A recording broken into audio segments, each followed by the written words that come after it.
Good morning, everybody. Thank you for joining us here at Earth and Sky. We are back at our home in Flint, Michigan this week, and I'm really excited about a couple things that we have coming up right now. So if you haven't already seen, the Animal Shamanic Journey is going to be really wonderful. That is filling up. We just have a few spots left available, and that is on Tuesday, February 27th at 6 p.m. with Animal Shaman Devana Wallace. She's going to take you on a journey where you can discover who your spirit animals are. So you can learn what animals resonate with you and find out what those traits are so that you can learn to incorporate that into your life more. And the more you learn about your animal spirit guides, the bigger and better the relationship is that you can build with them. You might, after the journey, start seeing those animals in various places in your life. Some of you might already know who your animal spirit guides are,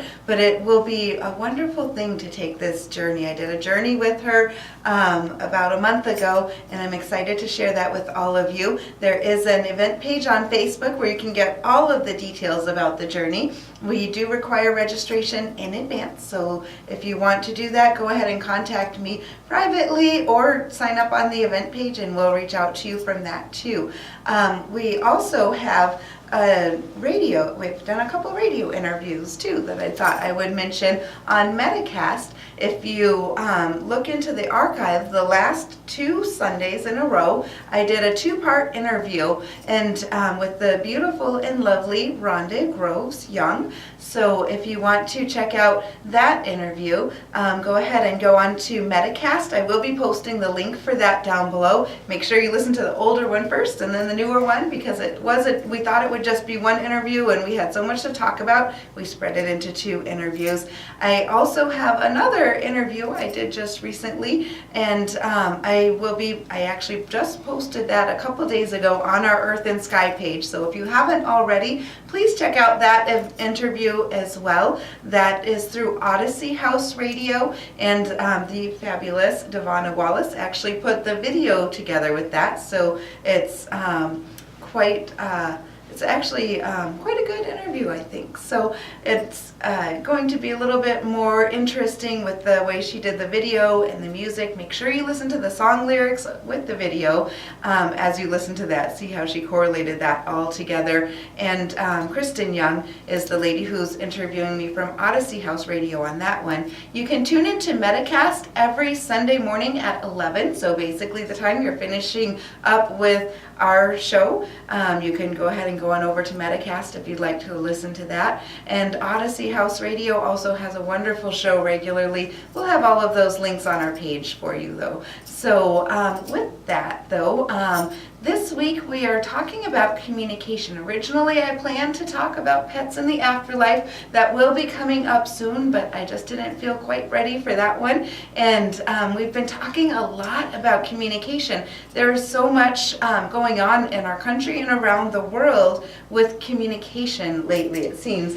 Communication breakdowns, communication seems to get channeled into certain paths. Sometimes I feel like for myself, pretty much when there's a breakdown of anything, most problems in the world, whether they're within relationships in your life, whether it's within business, whether it's in politics, whatever it is, it's usually one of 2 things. It's a breakdown of communication and it's a breakdown or a lack of love. And last week we talked a lot about love and how I think that the root of all problems is usually something that is either lacking in love or not seeing the love that's around, but communication is the other aspect of that. So that's what we wanted to talk to today, and to get you thinking about how you communicate, because we communicate in so many different ways. It's not just our words, it's also our actions, and it's also our body language. We talk a lot through body language too. And 80% or something. Yeah, exactly. We pick up on a lot of that from other people too. So we wanted to really delve into communication. And also with communication,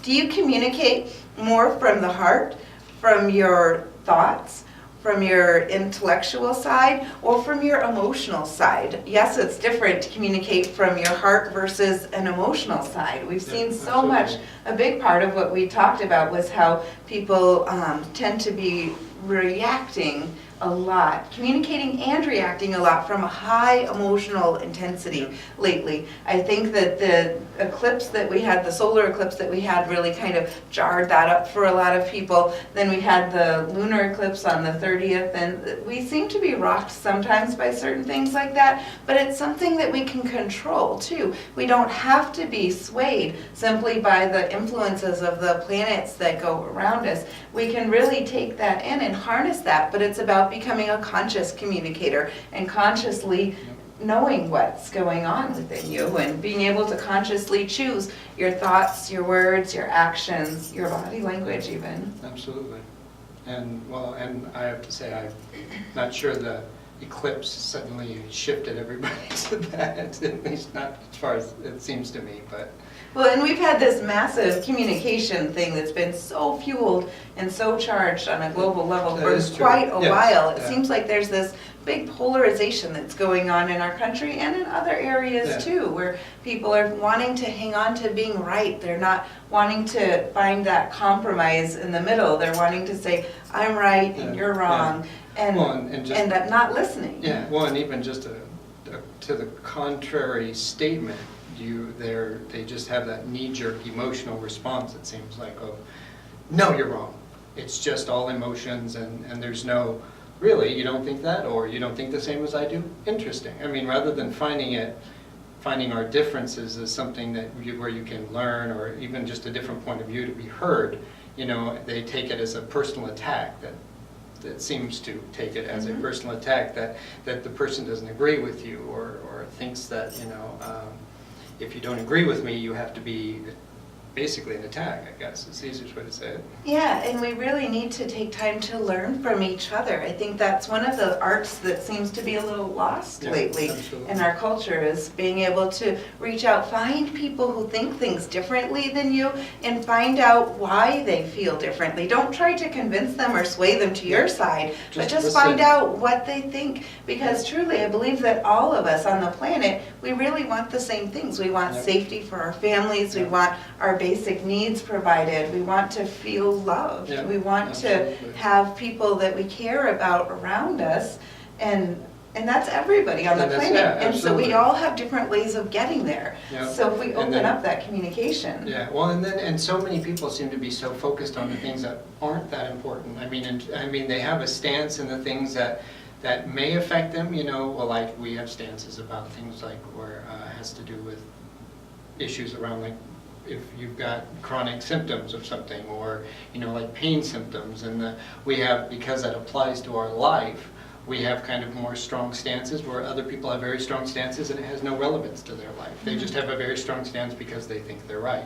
But there's so many people that they just, what I like to say is people need to learn the concept of kind conflict, basically. I like that, kind conflict. Yeah, I mean, you sit there and when you're talking to someone and they come up with a different stance or a different point of view, and instead of taking that as an attack, you just, the reaction, and again, it's one of those things that, we're creatures of habit. So teaching yourself not to, in a knee-jerk emotional response, to come back at that person, but to just pause, teaching yourself, I just will pause and listen to them, and just listen to their words, because their words aren't going to hurt you if you don't let them.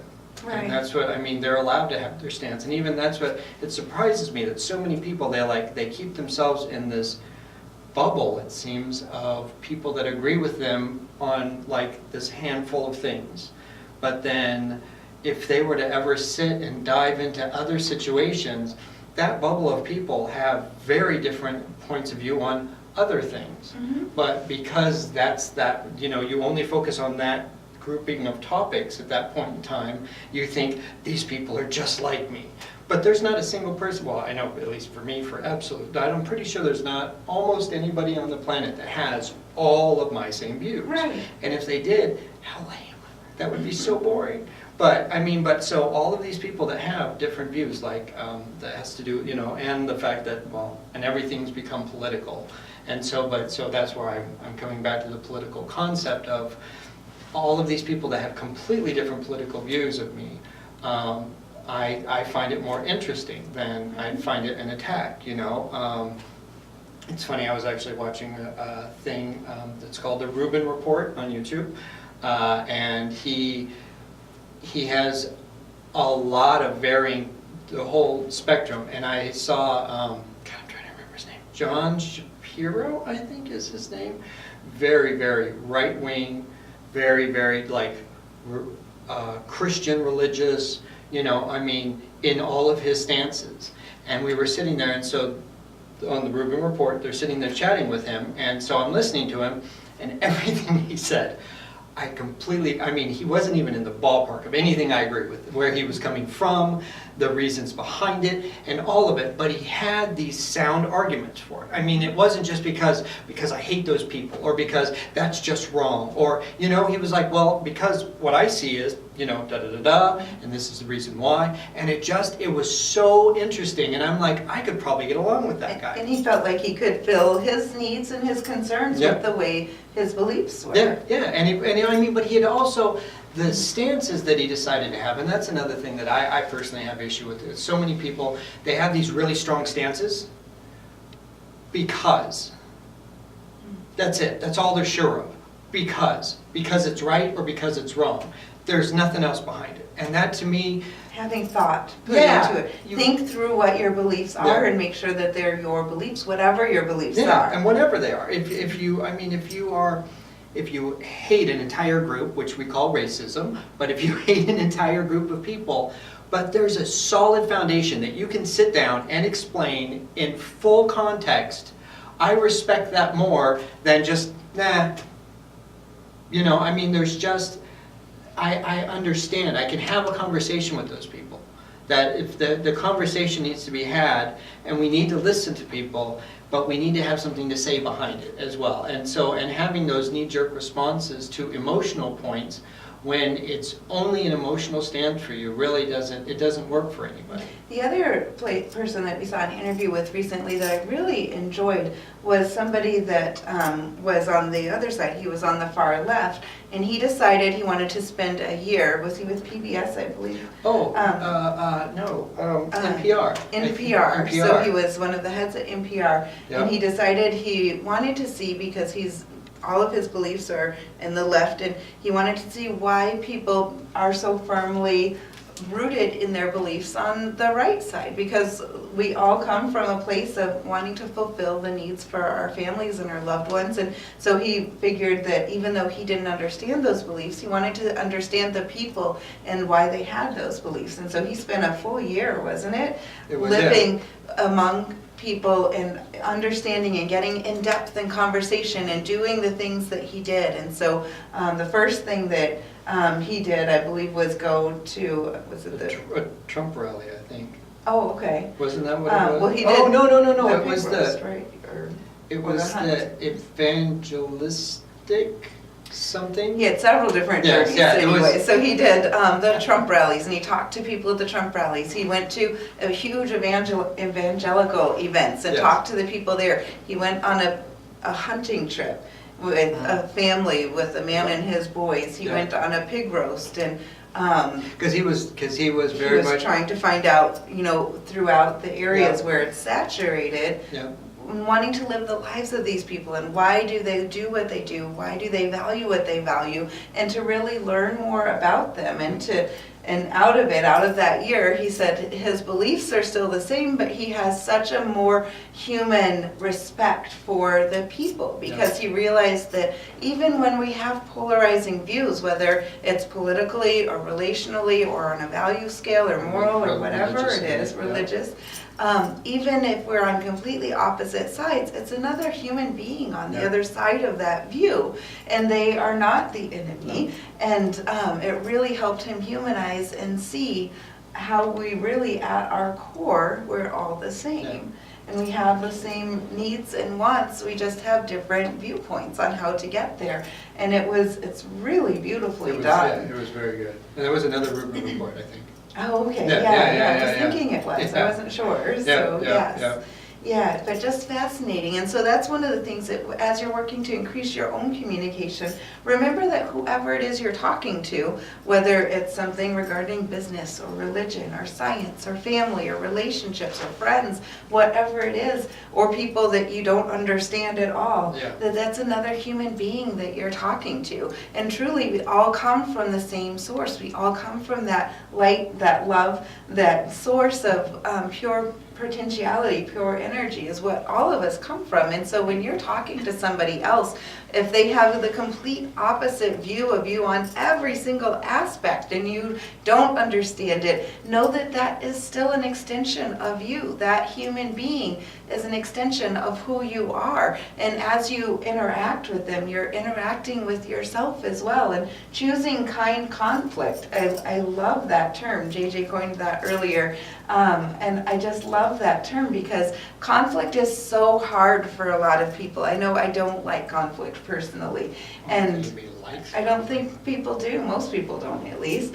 But if you approach it from a stance of thinking of it as kind conflict, and so it's not arguing, it's not trying to explain why you're right or why they're wrong, but instead finding out more about them and understanding that behind every viewpoint is a human being that has needs and wants and desires just like you. They just have a different way of getting there. Well, I think a lot of it has to do with, I think that people forget is the magnitude of what experiences do to someone in their life. I mean, that's Yes, where, experiences shape who we are, Yeah. how we're raised, Yeah, so I mean, you may, what happens to you us. may be so against something because you had an experience that took you there. You may, you may have had a very dramatic situation that has to do with anything, and it, you suddenly have this very derogatory, negative stance on something. Yeah. And now you've met somebody that has just an intellectual stance on something that's very, for positive, whatever the thing is, and yours, you have a much different understanding, environment, background, And sometimes it's even as simple as like you dated somebody with the name of Sarah, and so and it ended really badly. So you see other Sarahs, and you just think that they're Right. that reaction, that Sarahs are emotional bad. reaction Sarahs are comes up bad. within you, or somebody that looks like a certain person that you had really bad dealings with. And sometimes you'll see somebody else that looks like them, and you start to put those ideas on them, and that they might be nothing like that. Well, and that's, we are programmed to do associations. I mean, Right. so that's where, and that's another And thing. where we- associations sometimes help us in Yeah, life. oh, hugely. That's, I mean, But there are certain patterns is how we get associations. through the day, Right. but then sometimes they work against us. Yeah, and so Yeah. it's choosing thoughtfully and choosing Yeah. consciously and recognizing when you're doing it too. Yeah. And so you can choose, so you're just not just automatically reacting. Exactly. Well, and that's the key. I mean, that's the thing, is if you're reacting with your emotions, most likely you're not going to be able to have a thoughtful connection with somebody and Yes. discuss something that's, Yes. in a meaningful manner. And that's what we're seeing. We saw something recently in the legislature where somebody actually threw, I think it was a talking stick, and they broke somebody's elephant in the legislature. Come on, seriously. It's, it's about, and that's when those emotions are rising too high. We see that in other countries where people will have knockout fights in their legislature. And I don't want us to start escalating to those levels in this country, but to avoid that, it starts with each and every one of us, each and every one of you, me, all of us, learning how to consciously, thoughtfully be communicating and take those high emotional levels down a notch and realize that just because something feels very passionate to you, it doesn't mean that it has to resonate with everybody else. And learning that you can open up and hear what the other side has to say. Within relationships, if you have a relationship you're in and you feel like you've been fighting, or you feel like you're just not connecting, you're not meeting eye to eye, you're not feeling like your partner is hearing you or understanding you or knows what you're thinking, maybe it's time to step back and figure out, do you know what they're thinking? Do you understand where they're coming from? Have you taken the time to put your thoughts and issues aside for a little bit so that you can hear them, so you can know them, so you can understand them? And then once they feel like they're heard, they're much more apt to want to hear from you too. Well, and with in that context, a big part I've found that when people are communicating and they keep having this, they keep running into the same issue, an enormous amount of the time, it has to do with the vocabulary. Mm-hmm. It has to do with you're using words that you think is completely understood. This word means this, of course. It's what it's always meant to you. And then Shaped by experiences. yes, which is exactly. Now there's, I mean, even just the little bit of shifts here and there of what, being late to dinner in a relationship concept, being late to dinner. What does that mean? Well, late to dinner could mean that you're there right on time, but you should have been early, or you're way late, or that you weren't even thinking about it until the last second, so you just show up. I mean, it may have nothing to do with the time frame of you getting there, but your emotional engagement before it. I mean, there's so many ways that people look at these words, and when you're talking with someone, if you keep hitting a wall, a lot of times if you go back and you reset and you try to use either different vocabulary, where suddenly you have to come up with a different word that means that same thing, or you come to an agreement of what does that mean? What is, these words that we're using, let's come to an agreement on making sure we agree on that's what the definition is of those words. So Right, absolutely. Yeah, and just trying to figure out where you can relate with other people. And that's part of the trick too, when you get to know people, is figuring out what words mean to them. And that's where it really helps to mirror back to them, say back to them what you think they're saying. And in your words. Right, in your own words. And they might say, no, that's not what I meant. Or you might be able to, through that, work out into that middle ground and figure out, so you can communicate together, so you can be on the same page. And just coming at it with that sense of love and seeing yourself in that other person too, whether it's, even if it's, at work, if it's your boss or if it's another coworker that you're struggling with, then see it within your mind before you approach them. Try to visualize that communication with them and see that part of you is in them, part of who they are, their spirit, their soul is in you, because we're all connected. And know that you're talking to an extension of yourself that's living a completely different life with different experiences, with different thought patterns, but you're still communicating with another soul, another human being that comes from that same source, that same, love light. And I would love to know how many people resonate with that.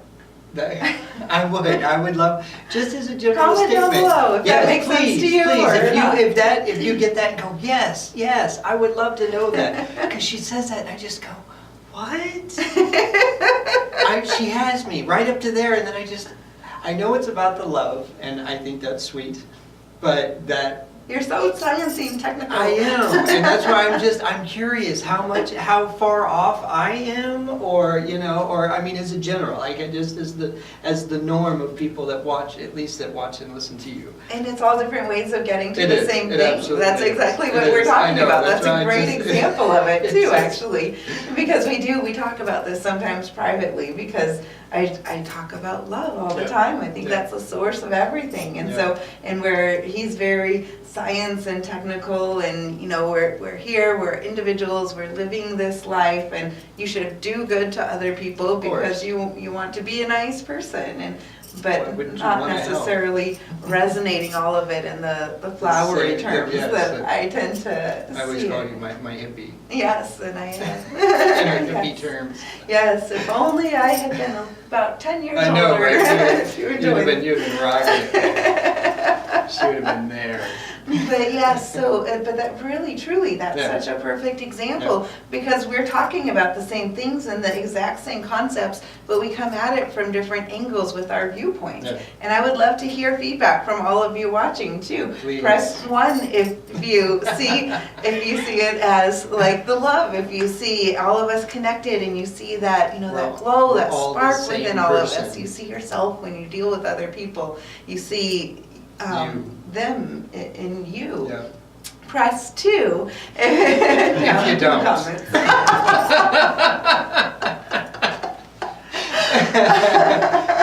And last thing I think I would like to touch on is, and I think a lot of people think that doing this is it most likely at some point will be emotionally, it will be hard. It will be something that will drain you some, having the conversations and keeping yourself quiet and open and listening to someone who's throwing things out that you so disagree with every aspect of it, and it's something that can be very emotional, and holding that down just for a full conversation sometimes can be exhausting, but at the same time you can get so much more out of your life if you start. The more you do that, the less exhausting it is. It's just like, it's like a muscle. It's, the more you learn to open up and just listen to people, and the more you don't take what they say as an immediate emotional attack, and the more you learn to do that, the easier it is to get through life, the easier it is to understand these people that you deal with all the time, every day, that may drive you crazy or not.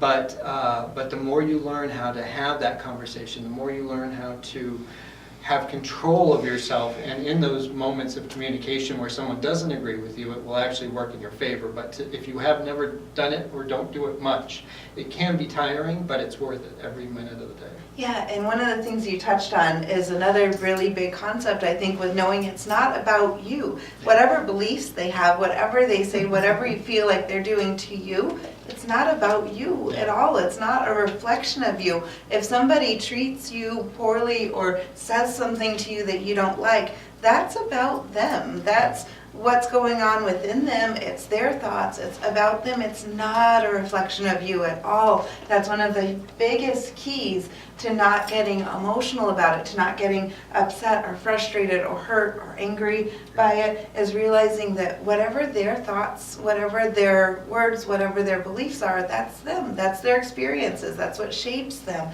It's not about you. It's not a reflection of you. You just happen to be standing there when they said them. Right. But if you weren't standing there, somebody else would have been. So, if you had removed yourself, literally you just happen to hear the words. And even if they're saying it at you, it's their opinion of you, it's still, that's a reflection within themselves of themselves. And I think that overcoming that, a big step of overcoming that, is loving yourself. Yes. It's finding yourself. It's building your confidence within yourself of knowing that you know who you are, regardless of what anybody says to you or thinks about you or says about you.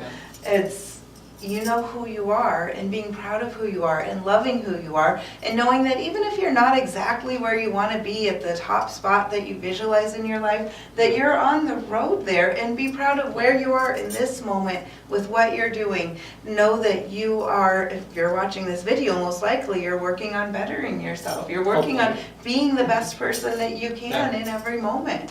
And so it's just knowing that, feeling that confidence, feeling that love for yourself, and being passionate about who you are and being proud of who you are, and knowing that whatever other people say when you're along your journey, that's about them. And you can often take a step back if something's being said that you disagree with or that you feel is negative towards you or something. Take a step back and see how those words maybe apply to them. I wouldn't recommend saying it back to them, but take a step back and see how that applies to them, because quite often it's whatever they're saying is a reflection mirroring what they feel inside. Which is, it's so funny that, as adults, we get in situations where people say things and we get so emotionally charged by those things they say to us, whether meant to hurt or not. We are so emotionally responsive to that, and yet we go and we watch children that are, children can be so mean to each other. But when children do it, we understand. You can see the background. When a child says something mean to another one, you can see they're trying to, they're lashing out, or the protector, like, you won't give them their toy, so that I hate you kind of a thing, and it's obvious from children. And yet when we grow up, it suddenly seems like it's this completely different thing, and it's the exact same thing. It literally is the exact same thing. It just, there's more layers to it as an adult, but the same, all of those rules that you can see children doing to each other apply to us. Right. Quite often if somebody comes out and is argumentative, or if you're, a cashier somewhere, say, and somebody comes up and they're just an unruly customer, quite often they're tired or they're hungry or they just had a bad day with something. Yeah, Just like kids. just like a child. So they're lashing out. Yeah. And it's not about you. Yeah. And so just realizing that, feeling that confidence, being that love within yourself. If somebody is seeming argumentative and you're wanting to understand their side more, do a quick shielding meditation, within yourself, visualize, just kind of feel yourself pull back a little bit, and then fill yourself with love, whether you see like a pink heart that starts to grow within your chest, and expand that out, and then expand that out into that mirror shield that goes around you. So anything negative just gets sent back to the sender with love. You can even practice as you feel yourself protecting yourself, you can then grow that heart and send a heart into the person that you're feeling conflict with too. And that quite often will calm them down and balance them out a little bit, because often they're feeling a lack of love, or they're feeling, thrown off. They're not feeling comfortable within themselves, so they're lashing out. And I think that the more people learn to find their balance, find their confidence within themselves, they're far less likely to lash out. Yeah. But even just that kind conflict, as you were saying, with learning how to communicate with people that have different beliefs, and being able to see the other side and seeing that one side is not right, one side is not wrong. It's a point of view. It's always a point of view. And the moral behind all of it is just to be kind. I think if we can all, whatever our viewpoints are, but be kind. Come at things from a point of love. See how you can, be kind to yourself. Love yourself, and then how can you contribute to the world, being kind to the world, sharing that love with others, and being able to meld together. I think we need a melding of our beliefs together, and a melding of our thoughts, because our wants, our needs are all the same across the globe. And so it's, finding a way, how can we find balance? I talked to somebody from Palestine many years ago, and I asked him what he loved most about this country, and he said that things always have this amazing ability to swing to one side and then the other side, and they always find balance in the middle. And I think that we need that within our families, within our work, within politics, within religion, all of that. It's about finding that balance and seeing where you are on that saucer, and being able to find, where do you find balance? Sometimes we find balance in joining with people that have opposite beliefs, because if you're on one side and you learn about somebody that's on this side, then when you meet in the middle, then all of that balances out. We can learn so much from each other. We can grow so much together. We can share that love. We can really, share that light across the globe. It's like you and me. Opposites. But we blend perfectly. Yes. We make balance. Between the two of us, we make a really good person. We really do. Two opposite extremes. Exactly, in everything. But our values are the same. Yep. And so it's finding out where you have similarities. No matter how different, how completely opposite somebody seems from you, there are some things where you can find that are commonalities. Yep. For us, it's our value system. But there's always something that is common, that is similar. And it's about finding that balance, finding what resonates with you. And with that, I just want to say thank you all so much for joining us this Sunday. I really appreciate you taking the time to be here with us. If you like to join us in person, we do meditations in person here. If you want to join us on February 27th for the Animal Shamanic Journey, please let us know, and check out the event page for the Animal Shamanic Journey with Devonna Wallace. And I will see you next week. Thank you all. Have a wonderful night.